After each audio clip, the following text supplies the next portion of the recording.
नमस्कार साथियों, जय पीएससी एकेडमी के ऑनलाइन यूट्यूब चैनल पे आपका स्वागत है।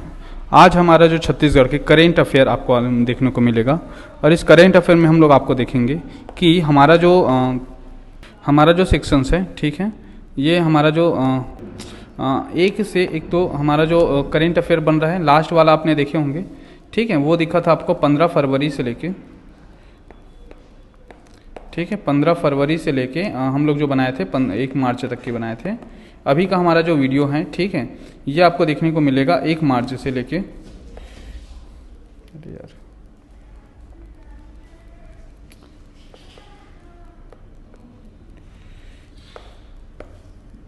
ठीक है, 1 मार्च से लेके 15 मार्च तक के देखने को मिलेगा। ठीक, चलिए चालू करते हैं।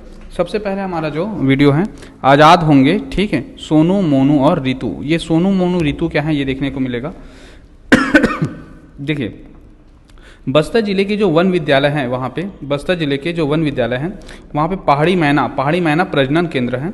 अब इस जो पहाड़ी मैना प्रजनन केंद्र था वो 1992 से स्थापित था। वहाँ पे क्या कर रहे थे कि पर्टिकुलर इसको संरक्षण दिया जा रहा था, ठीक है। तो जो कि इसकी स्थापना कब हुई थी, 1992 में हुई थी। अभी हम लोग देखते हैं कि राजकीय पक्षी पहाड़ी मैना के 1992 के प्रयास से शुरू हुआ था, जिसे कांकेर घाटी राष्ट्रीय उद्यान कार्यालय में इसके लिए वन मुख्यालय की अनुमति ली थी। अब देखिए, इसमें क्या हो रहा है कि अगर हम लोग बात करें कि खासतौर पे वन विद्यालय के द्वारा जो पहाड़ी मैना को प्रजनन केंद्र के लिए जो बनाया रखा था, उसको अब क्या किया जा रहा है, बंद किया जा रहा है। अब क्या होगा कि यहाँ की जो पहाड़ी मैना है, ठीक है, वो अब क्या करेंगे, स्वतंत्र स्थापित कर सकते हैं, स्वतंत्र रूप से घूम सकते हैं, ठीक है। तो ये जो प्रजनन केंद्र था उसको बंद करने का फैसला लिया। अब उसे हम स्वच्छंद रूप से घूमने का अवसर देंगे, जिनमें से 2-3 लोग के नाम भी फिक्स थे, सोनू, मोनू और रितु, ठीक है। ये 1992 से बना हुआ है, ये भी आपको याद रखना है। ओके, ठीक है।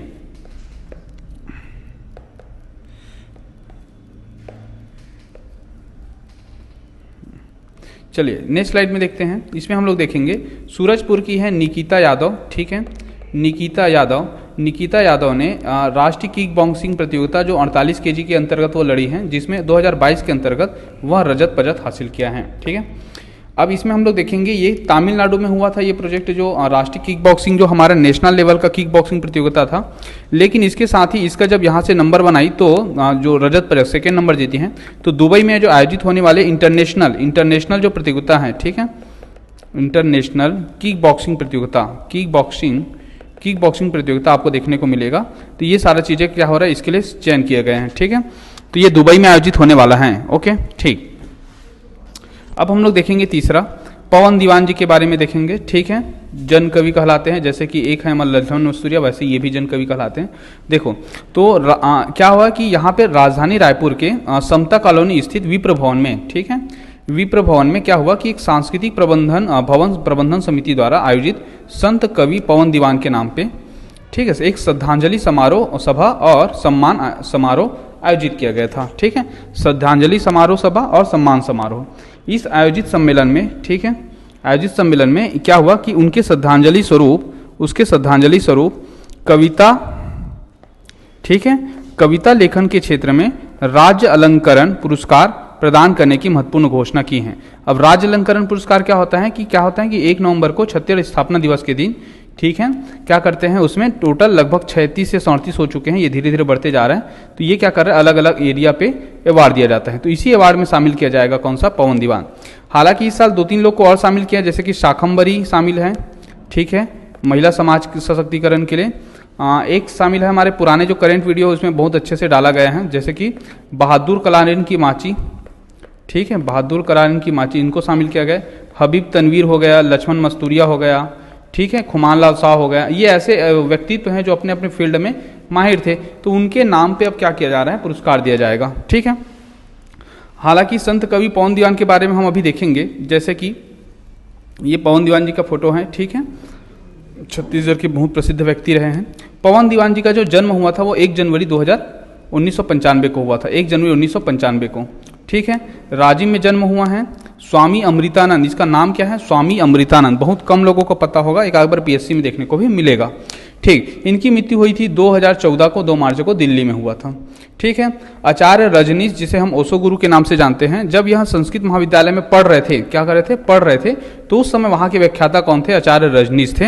और यह उनके प्रभाव में आके क्या हुआ कि अध्यात्म की ओर, दर्शन की ओर इन्होंने उन्मुख हुए और इन्होंने दीक्षा लिया है। मैनपुर ऋषिकेश के स्वामी है भजनानंद, भजनानंद से दीक्षा लिया और तब इनका नाम क्या कर दिया गया? स्वामी अमृतानंद कर दिया गया, अमृतानंद। लेकिन हालांकि छत्तीसगढ़ में पवन दीवान के नाम से प्रसिद्ध हुए। इन्होंने क्या किया था? पृथक छत्तीसगढ़ राज्य पार्टी बनाई थी, ठीक है, जो छत्तीसगढ़ की पहली राजनीतिक पार्टी बोलते हैं। छत्तीसगढ़ की पृथक राजनीतिक पार्टी है, पहली राजनीतिक पार्टी, ठीक है।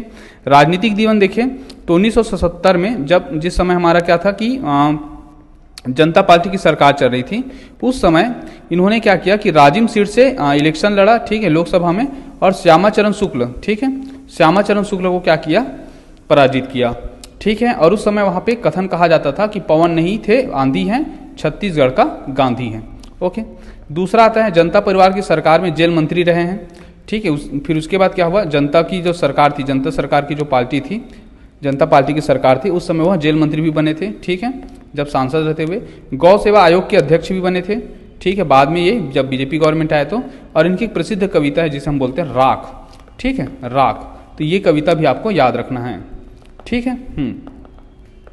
चलिए, तो ये हो गया हमारा 95 याद रखें, 45 याद रखेंगे, 14 याद रखेंगे, रजनीश हैं, इसका मूल नाम स्वामी अमृतानंद है, ठीक है। पहली राजनीतिक पार्टी बनाएगा, 77 में श्यामाचरण शुक्ल के साथ ये इलेक्शन भी लड़ेगा और जनता पार्टी की सरकार में जेल मंत्री भी रहे थे, गौ सेवा आयोग के अध्यक्ष हैं और कविता क्या है? राख, ठीक। अब आता है हमारा मुख्यमंत्री वृक्ष संपदा योजना। क्या है? वृक्ष संपदा योजना। 19,000 हितग्राहियों ने कराया पंजीयन। सर्वाधिक जो पंजीयन हुआ है वो जगदलपुर वन मंडल में हुआ है, ठीक है। तो ऐसे अलग अलग वन मंडल हैं, 34 हमारे छत्तीसगढ़ में वन मंडल हैं, ठीक है।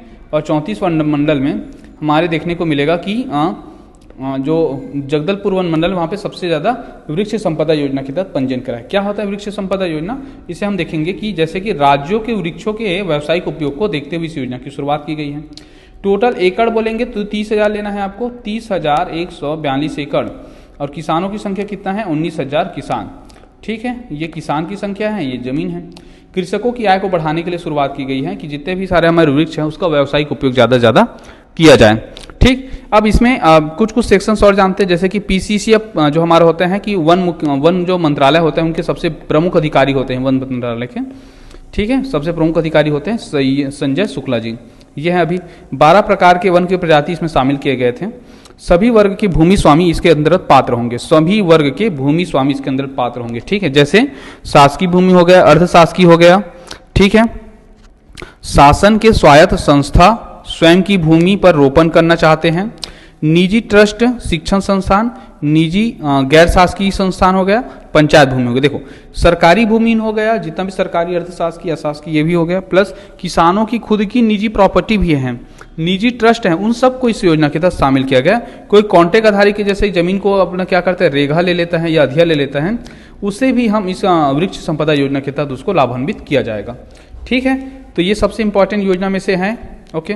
अभी जो जैसे कि वानिकी योजना चल रहा है ना, तो वानिकी योजना में भी हम लोग देखने को मिलेगा कि 19 मार्च से क्या कर रहे हैं, उसको शुरुआत कर रहे हैं, ठीक। छत्तीसगढ़ में लागू होगी वृक्ष संपदा योजना, वृक्षों के व्यावसायिक उपयोग को बढ़ावा देने के लिए, ठीक है। इस योजना को प्रस्ताव तैयार किया गया। 100 करोड़ का प्रावधान है। कितना करोड़ का प्रावधान है? 100 करोड़ का प्रावधान है, ठीक है। अब आता है हमारा छत्तीसगढ़ बजट। बजट की बात करें तो 4 मार्च को छत्तीसगढ़ सरकार ने बजट लॉन्च किया है, ठीक है। इसके एक दिन पहले 3 मार्च को इकोनॉमिक सर्वे आए हैं, इकोनॉमिक सर्वे। तो छत्तीसगढ़ में ये दोनों आंकड़े बहुत इंपॉर्टेंट होते हैं। इकोनॉमिक सर्वे क्या होते हैं कि पिछले वर्ष की जो भी क्रियाविधि रही है उनको हम क्या करते हैं, ऑब्जर्व करते हैं कि हम कितना क्या क्या किए, ठीक है। जबकि बजट में क्या करते हैं, जब बजट की बात करें तो बजट आगामी साल में क्या क्या करने वाले हैं इसका ब्यौरा होता है बजट। तो बजट क्या रहता है, संभावनाओं पर आधारित होते हैं, संभावनाओं पर, ठीक है, कि हाँ ये कर सकते हैं, मतलब इसमें हमने क्या किया, लक्ष्य जितना भी किए हैं उसको पूरा करने की कोशिश करेंगे। जबकि ये क्या रहता है, एक समीक्षात्मक रहता है कि हमने क्या क्या किया करके, ठीक है। तो ये दोनों में आपको बेसिक अंतर समझ आना चाहिए। और ये 4 मार्च को बजट आया। चलिए इसके बारे में कुछ देखेंगे, जैसे कि ये हमारे छत्तीसगढ़ बजट के ही पेपर्स हैं, जैसे कि इकोनॉमिक आर्थिक विकास दर, एक है आर्थिक विकास दर, एक है कृषि विकास दर, एक है औद्योगिक विकास दर, ठीक है, एक हो जाएगा हमारा सेवा विकास दर। देखो ये जो 3 सेक्शन हैं, कृषि, उद्योग और सेवा, ये तीनों सेक्टर को अर्थव्यवस्था के क्षेत्र कहते हैं। क्या कहते हैं? अर्थव्यवस्था के क्षेत्र कहते हैं। अर्थव्यवस्था के 3 ही क्षेत्र होते हैं, कृषि होता है, उद्योग होता है और सेवा होते हैं। तो ये जो ऊपर वाला जी है वो जीएसडीपी का टोटल ग्रोथ रेट है, टोटल ग्रोथ रेट कितना रहेगा इस बार 8% रहेगा, और नेशनल लेवल का कितना रहेगा 7% रहेगा। तो हम लोग 1% आगे चल रहे हैं देश से, एक बात याद रखना है। दूसरा देखो कृषि उद्योग सेवा, यहाँ से क्वेश्चन आया था 5.9, हालांकि 2 पॉइंट में आया था। अभी हम लोग इसके डिटेल जब एक अलग से वीडियो बनाएंगे छत्तीसगढ़ बजट करके, तो उसमें हम दशमलव के 2 अंक तक भी लेके चलेंगे। अभी ये ओवरऑल करेंट अफेयर का पार्ट है, तो हम एक मोटा मोटा बात करते हैं कि जैसे कि देखो 5, 7, 9 क्या बोलेंगे, 591, 7, 8 और 9.2, ठीक है, मतलब 9.2, ये तीनों क्या होगा, फर्स्ट सेकेंड और थर्ड का क्या होगा, ग्रोथ रेट रहेगा। ओके, यही अगर हम नेशनल लेवल पे बात करते हैं तो 3.5 मतलब 3.5, 4.1 और 9.1। अगर आपको पढ़ने की सुविधा हो तो दशमलव को भी हटा दिए, 35, 41, 91 ऐसे पढ़ेंगे। नेशनल लेवल पे क्या पढ़ेंगे, 35, 41, 91, और राज्य लेवल पे पढ़ेंगे 591, 5, 9, 69, 78, 92, ठीक है। ऐसे ऐसे आपको क्या करना, थोड़ा याद करते चलना। 1,33,000 हमारा PCI होगा, और ग्रोथ रेट दिखा रहा है 10.93%, 10.93%, ठीक है। जबकि सेंट्रल गवर्नमेंट का 1,70,000 रहेगा, ठीक है, 620 रुपये। हमारा कितना होगा, 1,33,000, याद रखना है, 1,33,898 रुपये एक व्यक्ति किया है। PCI क्या होता है, नेशनल इनकम को हम क्या करते हैं, टोटल जो हमारे पॉपुलेशन होते हैं उनसे डिवाइड करके निकालते हैं। तो एक व्यक्ति क्या है निकलता है 1,33,898। वही देश की स्थिति क्या है, तो 1,70,000 है 620 रुपये। इसको बिल्कुल याद रखना है। सेंट्रल गवर्नमेंट का 13% ग्रोथ रेट दिखा रहा है PCI में, हमारा कितना दिखा रहा है, 10% दिखा रहा है, 10.93, ठीक है। चलिए ये हुआ परिशिष्ट 2। अब आगे हम देखते हैं कि कुल आय कितना हुआ, कुल व्यय कितना हुआ, उस पर हम बात करते हैं। तो छत्तीसगढ़ सरकार की बात करें, कुल आय कितना हुआ, 1,21,501 करोड़ हुआ है, ठीक है। और व्यय कितना हुआ है, 1,21,500 करोड़ हुआ है ये। हालांकि इसके बारे में डिटेल और बढ़ाएंगे, लेकिन अभी मोटा मोटा तो ये क्या हो जाएगा, आय हो जाएगा, और ये क्या हो जाएगा, व्यय हो जाएगा, ठीक है। आय कितना है 501, और वो कितना है 500, बस 1,21,500। अब इससे राजकोषीय घाटा, तो राजकोषीय घाटा होता है 15,200 करोड़ का। अभी क्या होता है, क्या चीज़ होता है, बाद में बताएंगे हम लोग। अभी हम केवल एक ब्रीफ आपको कर रहे हैं कि बजट में क्या क्या इंपॉर्टेंट है। तो 15,200 करोड़ का हमारा क्या निकाल रहा है, राजकोषीय घाटा, जो कि पूरा GDP का कितना परसेंट है, तो 2.99% है, 2.99% है, ठीक है। चलिए अब क्या होता है, जैसे कि थोड़ा सा हल्का सा हम ब्रीफ ले लेते हैं कि क्या क्या चीज़ें होते हैं। देखिए CG बजट, ठीक है। कोई भी जब बजट होता है तो उसमें 2 चीज़ें रहता है, एक को हम लोग बोलते हैं आय बोलते हैं, और एक को हम क्या बोलते हैं, व्यय बोलते हैं।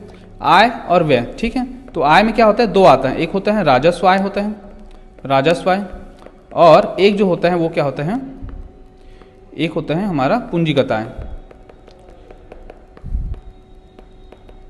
ठीक है।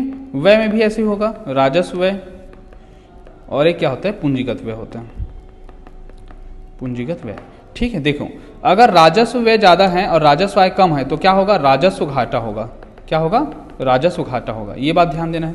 अगर आय कम है और व्यय ज़्यादा है तो क्या होगा, यहाँ पे बजटीय घाटा होगा, बजटीय घाटा होगा, ये बात ध्यान देना है आपको, ठीक है। ओके, अब देखते हैं कि आय का हो गया, ये व्यय का हो गया, ठीक है, ये पूंजीगत आय का होगा, पूंजीगत व्यय का होगा। तो इसी को हम लोग पढ़ने की कोशिश करते हैं।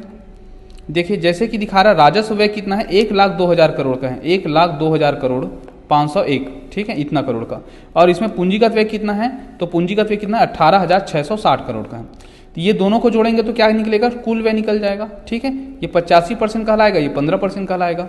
ओके, ये हो गया हमारा, ये दोनों इंपॉर्टेंट है। अब हम लोग पढ़ते हैं टोटल सेक्टर वाइज क्या किया, बजट का आकलन किया गया। तो देखो जितना हमारा जो जनसंख्या होता है छत्तीसगढ़ में, उतना ही हम लोग क्या करते हैं, ST SC को परसेंटेज देते हैं। तो ST का कितना परसेंट है, लगभग 32 है, तो 33% बजट में खर्च किया जाएगा, और SC का 12% किया जाएगा, ठीक है। और उसको साथ ही हम लोग व्यय आधारित में देखते हैं, सेक्टर आधारित देखते हैं। सेक्टर आधारित, तो सेक्टर आधारित में 3 सेक्टर आते हैं। एक होता है हमारा आर्थिक क्षेत्र, एक होता है हमारा सामाजिक क्षेत्र, और एक होता है हमारा आर्थिक होता है, सामाजिक होता है, और एक होता है सामान्य क्षेत्र या अन्य क्षेत्र बोल सकते हो आप। आर्थिक क्षेत्र में कितना किया गया है, 41% खर्चा किया गया है। सामाजिक क्षेत्र में कितना परसेंट किया गया है, आर्थिक क्षेत्र में 36% किया गया है, सामाजिक क्षेत्र में 41% किया गया है, और बाकी जो अन्य क्षेत्र हो जाएगा, अन्य क्षेत्र कितना परसेंट होगा, 7 और 7, मतलब ये हो जाएगा आपका 23%, ठीक है, 23% अन्य क्षेत्र में किया गया। तो ये 3 सेक्टर को भी आपको याद रखना है, 36, 41, 23, आर्थिक, सामाजिक और अन्य करके। तो ये आंकड़े आपको याद रखना है, ये दोनों को, ठीक है। ठीक, अब आता है हमारा सामाजिक क्षेत्र में व्यय के प्रमुख घटक क्या होगा। तो सामाजिक क्षेत्र में व्यय के जो प्रमुख घटक होगा, ठीक है, देखो स्कूली शिक्षा में 16% जो घोषणा किया गया है 16%, ठीक है। 2.5% ST/SC के लिए, स्वास्थ्य के लिए 6.4% और 2.4% महिला बाल विकास के लिए। इस सब को आप क्या करेंगे कि इसको क्रम अनुसार से जमा के रखिए। सबसे ज्यादा किसमें है? स्कूली शिक्षा में है, दूसरा कौन सा है? स्वास्थ्य है, तीसरा हमारा ST/SC है और चौथा क्या हो जाएगा? महिला एवं बाल विकास हो जाएगा, ठीक है। ऐसे करके आपको याद रखना है। अब आर्थिक क्षेत्र में देखते हैं कौन कौन सा आता है। ये मेंस में भी आएगा ना, देखो मेंस में भी क्वेश्चन पूछता है कि व्यय के क्षेत्र कौन कौन से करके। अब बताए आर्थिक क्षेत्र में व्यय के प्रमुख अवयव, तो सबसे ज्यादा जो खर्च हुआ है वो किस में हुआ है? पंचायत एवं ग्रामीण विकास में हुआ, 8% का खर्च किया है, ठीक है। दूसरा हमारा जो आता है वो आता है हमारा लोक निर्माण, PWD बोलते हैं, 6.3% है, ये PWD हो जाएगा। ये क्या हो जाएगा? हमारा पंचायत हो जाएगा, ठीक है। तीसरा हम लोग देखते हैं क्या? तीसरा हम लोग देखते हैं खाद्य एवं नागरिक आपूर्ति में 5% का है, ठीक। और सिंचाई में कितना परसेंट का है? 3% का है, 3% का। ये चारों चीजों को आपको याद रखना है। 8, 6, 5, 3। 8 किसका होगा? पंचायत का, 6 किसका होगा? PWD का, 5 किसका होगा? खाद्य नागरिक आपूर्ति का, नॉन बोल सकते हो, और सिंचाई का होगा 3%। ये होगा ब्रीफ आपका बजट के आंकड़े, ठीक है। चलिए इसी में से कुछ हमारे जो पेपर कटिंग आए हुए हैं उसको हम लोग देखें तो इसमें पूरा जो टोटल दिया हुआ है कि 23% में जो हमने अभी पढ़ा है, देखो 16%, 2.5%, 6.4, 2.2, 5.2, 8.5, 6.3 और 3.0, ये पूरा दिया हुआ है, ठीक है। 1,21,500 करोड़ का बजट पेश किया गया। सबसे ज्यादा 19,000 करोड़ स्कूली शिक्षा विभाग में खर्च किया गया है, ठीक है। स्कूली शिक्षा विभाग का सबसे ज्यादा बजट आया है, ओके। और कुल बजट के कितना परसेंट है? ये 16% के आसपास है, ठीक है। यह बजट में विभाग के लिए 15.9% का प्रावधान किया गया था। पिछले साल 15.9% था, इस बार 16% बढ़ गया है। और टोटल स्वास्थ्य विभाग का कितना है? 5,497 करोड़ है, जो कि 6.4 है। तो यही सारा चीज ब्रीफ को इसमें बताया गया है, ओके। चलिए हम आगे बढ़ते हैं और अब देखते हैं इसमें कुछ योजना को चालू किया गया। इसको पूरा अलग से बताएंगे, लेकिन कुछ अभी इंपॉर्टेंट है, देखते हैं। देखो छत्तीसगढ़ धरोहर दर्शन योजना की प्रारंभ की जाएगी।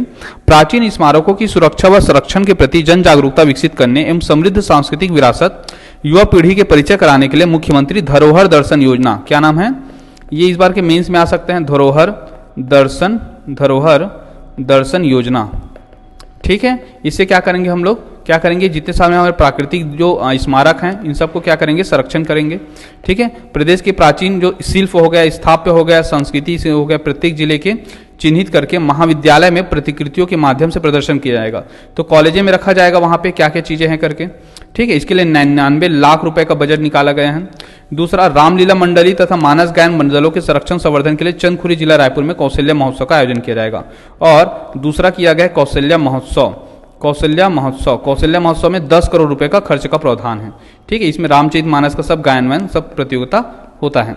और अंतर्राष्ट्रीय रामायण महोत्सव के लिए 12 करोड़ है। ये तीसरा हो जाएगा 12 करोड़ रुपए किसके लिए? इंटरनेशनल रामायण के लिए, अंतर्राष्ट्रीय रामायण के लिए, ठीक है, प्रतियोगिता रखेंगे। जिला कबीरधाम में भोरमदेव मंदिर के समीप आदिवासी संग्रहालय का निर्माण किया जाएगा, इसके लिए 3 करोड़। और इसके लिए 3 करोड़ के लिए कंवरदा में एक जनजाति संग्रहालय भोरमदेव के पास में घोषणा की है, ठीक है, ओके। और लास्ट है सिरपुर के ऐतिहासिक व सांस्कृतिक महोत्सव को देखते हुए उससे समन्वित विकास के लिए सिरपुर विकास प्राधिकरण का गठन किया जाएगा। और एक विकास प्राधिकरण फिर से नया बनाया जाएगा जिसे हम बोलेंगे सिरपुर विकास प्राधिकरण। इसके लिए 5 करोड़ खर्च किया जाएगा, ठीक है। देखिए एक ही फैक्ट है लेकिन कितना सारा योजना है। जैसे कि हमने क्या पढ़ा? मुख्यमंत्री धरोहर दर्शन योजना। इसमें हमने पढ़ा प्राचीन जो स्मारक है उनको संरक्षण किया जाएगा।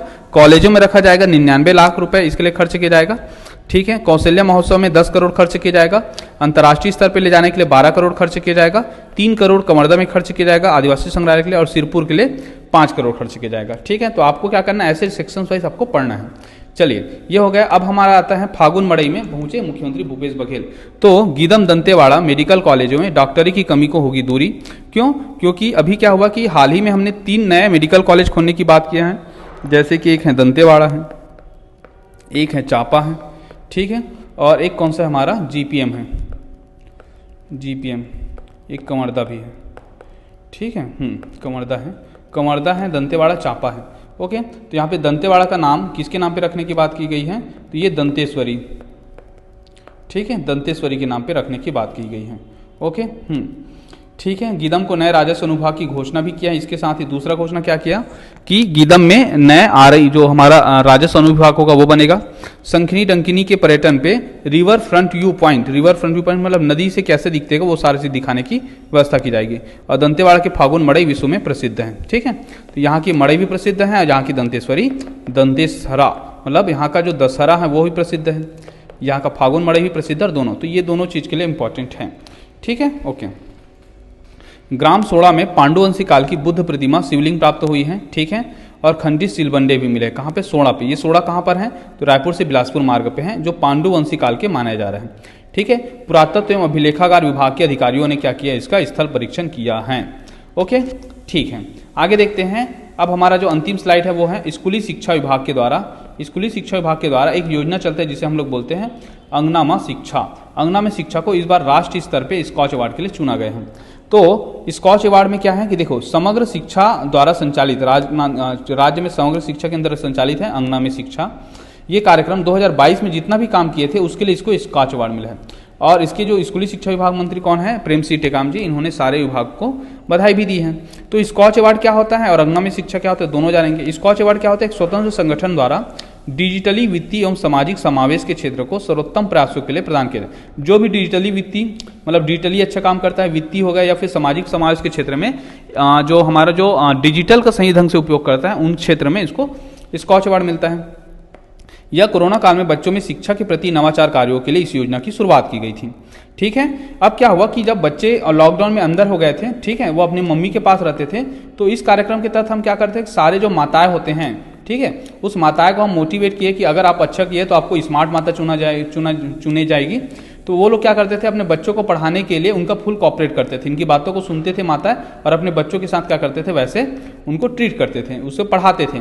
तो ये प्रोजेक्ट जो था अंगना में शिक्षा। अंगना में शिक्षा का मतलब क्या होता है कि आपके घर के आंगन में ही जो मम्मी रहेंगे वो क्या करेंगे, अपने बच्चों को पढ़ाएंगे। बच्चों को पढ़ाएंगे, कौन पढ़ाएगी? मम्मी पढ़ाएगी। ठीक है, ये जो इनिशिएटिव था इसे हमने स्कॉच अवार्ड के रूप में चुना है। तो माता को जोड़कर बच्चों को सिखाने की मुहिम की गई। इनमें से कुछ को स्मार्ट माता के रूप में भी सम्मानित किया गया, जिन्होंने बहुत अच्छा इनिशिएटिव कार्य किया। ठीक है, ओके। अंगना में शिक्षा, ओके, छत्तीसगढ़ सरकार की अनूठी पहल थी और इसके एंगल पे क्या होता, घर घर में शिक्षा दी जा रही थी। तो इस प्रकार आज हमारा यह जो खासतौर पे 15 डेज का जो करंट अफेयर है वो कंप्लीट होता है। ठीक है, आगे हमारे चैनल में बने रहिए, लाइक कीजिए, शेयर कीजिए, सब्सक्राइब कीजिए। इसके साथ ही हमारे छत्तीसगढ़ में, ठीक है, जैसे पीएससी की क्लासेस हो गया या फिर हमारा जो एडीओ का जो हमारे वीडियो आ रहे हैं कंटिन्यू, ठीक है, जिसमें हमने रूरल डेवलपमेंट के रूप में डाल रहे हैं और हम लोग छत्तीसगढ़ के एमसीक्यू डाल रहे हैं। ओके, करंट अफेयर अलग से डर रहे हैं। तो अलग अलग सेक्टर्स में हमारे जो चैनल्स पे डर रहे हैं, कहीं ना कहीं आपकी प्रतियोगी परीक्षा में एक महत्वपूर्ण भूमिका निभा सकते हैं। ठीक है, ओके, थैंक यू।